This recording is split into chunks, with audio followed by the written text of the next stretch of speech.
الحمد لله وكفى وسلام على عباده الذين اصطفى أما بعد رب اشرح لي صدري ويسر لي أمري واحلل عقدة من لساني يفقهوا قولي ومن ستر مسلما ستره الله يوم القيامة قال النبي صلى الله عليه وسلم أو كما قال۔ یہ جو حدیث میں نے پڑھی، اس حدیث کا ترجمہ یہ ہے کہ جو شخص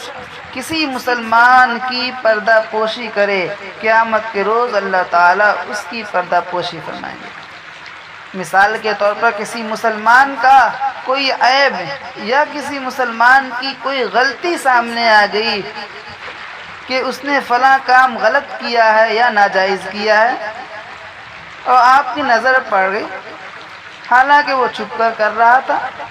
اب ہر جگہ اس کے بارے میں آپ چرچا کرتے پھر رہے ہیں کہ وہ تو یہ کام کر رہا تھا اور میں نے دیکھا وہ کہ یہ کام کر رہا تھا اور اس نے یہ کیا۔ اس کے بجائے اسلام یہ کہتا ہے کہ اس کی پردہ پوشی کرو، اس کو چھپا دو، کسی اور کو مت بتاؤ۔ یہ طریقہ، لیکن یہ طریقہ اس وقت اختیار کرنا چاہیے کہ جب اس کے عمل سے کسی دوسرے کو نقصان پہنچنے کا خطرہ نہ ہو۔ لیکن اگر اس کا ایسا عمل آپ کے سامنے ظاہر ہوا جس سے دوسروں کو نقصان پہنچنے کا اندیشہ ہے، مثلاً وہ کسی کو قتل کرنے کی اور مرڈر کرنے کی سازش کر رہا تھا، تو اب اس وقت پردہ پوشی کرنا جائز نہیں ہے، بلکہ دوسروں کو بتانا ضروری ہے تاکہ اس کی دوسرے کی جان کی حفاظت ہو سکے۔ لیکن اگر اس کے عمل سے دوسرے کا نقصان پہنچنے کا خطرہ نہ ہو، اس کا وہ عمل صرف اس کی ذات تک محدود ہے، تو پھر حکم یہ ہے کہ اس کی پردہ پوشی کرو، اس کو چھپاؤ، کسی اور کو مت بتاؤ، اور اس کے لیے دعا کرو کہ یا اللہ یہ شخص اس گناہ کے اندر مبتلا ہو گیا ہے، آپ اپنی رحمت سے اس کو اس گناہ سے نکال دیجیے۔ تو دوسروں کے عیب نہ تلاش کرو اور نہ ان کو پھیلانے کی کوشش کرو۔ آج کل اس بارے میں بڑی کوتاہی ہو رہی ہے۔ ایک آدمی کے بارے میں آپ کو پتہ چل گیا کہ فلاں کام کرتا ہے یا کر رہا ہے، اب آپ کے پیٹ میں یہ بات نہیں رکتی، پچتی نہیں ہے، ہضم نہیں ہو رہی بات، اور دوسروں سے کہے بغیر آپ کو چین نہیں آتا۔ دوسروں کو بتانا آپ ضروری سمجھتے ہیں، حالانکہ بلا وجہ دوسروں کے عیب تلاش کرنا،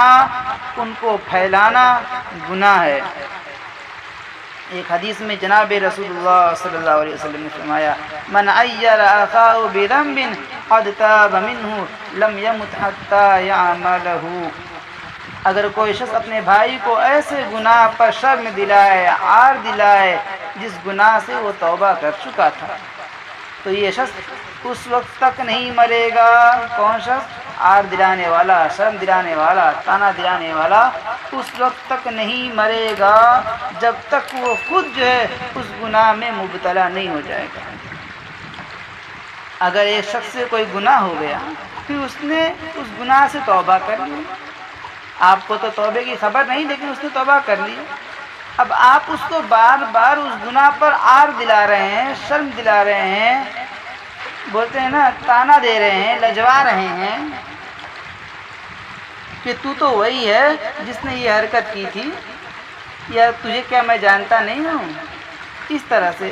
اللہ تعالیٰ کو یہ بات بہت ناپسند اور ناگوار ہے۔ اللہ تعالیٰ فرماتے ہیں کہ میں نے اس کے گناہ پر پردہ ڈال دیا، اس کے گناہ کو میں نے معاف کر دیا، وہ میرا حق تھا، میں نے اس کے نام اعمال سے اس گناہ کو مٹا دیا۔ اب تو کون ہے اس گناہ پر اعتراض کرنے والا اور اس گناہ پر عار دلانے والا اور تانا دینے والا؟ اگر تو عار دلائے گا تو ہم تمہیں اس گناہ کے اندر تمہیں بھی مبتلا کر دیں گے، تم بھی ایک نہ ایک دن وہ گناہ کرو گے، اور جب تک کر نہیں لو گے تب تک مرو گے نہیں۔ اس لیے کسی مسلمان کی عیب جوئی کرنا، اس کے عیب کو اور کمیوں کو ڈھونڈنا، تلاش کرنا، یا کسی مسلمان کے عیب کو بیان کرنا کہیں دوسرے کے سامنے، اس کی تشہیر کرنا، اس کو شہرت دینا، بڑا سخت گناہ کا کام ہے۔ اللہ تعالیٰ نے تمہیں اس دنیا کے اندر داروغہ اور جاسوس بنا کر نہیں بھیجا کہ دوسروں کے عیب کو کھوجتے رہو اور دوسروں کے عیب اور کمیوں کو پتہ لگاتے رہو اور اس کے عیب کو اچھالتے پھرو، بلکہ تمہیں تو بندہ بنا کر بھیجنا ہے، اس لیے تم بندے بن کے رہو، اور بندہ کا کام ہے کہ بندہ اپنی فکر کرے، اپنے عیب کو دیکھو، اپنے گریبان میں منہ ڈال کر دیکھو، تمہارے اندر اس سے کئی گنا زیادہ گناہ اور غلطیاں نظر آئیں گی، اس کی اصلاح کی فکر کرو۔ اللہ تعالیٰ جس شخص کو اپنے عیب کی فکر عطا فرما دیتے ہیں اس کو دوسروں کے عیب نظر نہیں آتے، دوسروں کے عیوب تو اسی کو نظر آتے ہیں جو اپنے عیب سے بے پرواہ ہو، جو اپنی اصلاح سے غافل ہو۔ جو شخص خود بیمار ہو وہ دوسروں کے نظر زکام کی کہاں فکر کرے گا؟ ہاں اگر وہ ایسا کرے گا تو وہ احمق اور بیوقوف ہے۔ اس لیے دوسروں کے عیب کے پیچھے پڑنا، تجسس کرنا، اس کی ٹوہ میں لگنا اور دوسروں کے عیب تلاش کرنے کے پیچھے پڑنا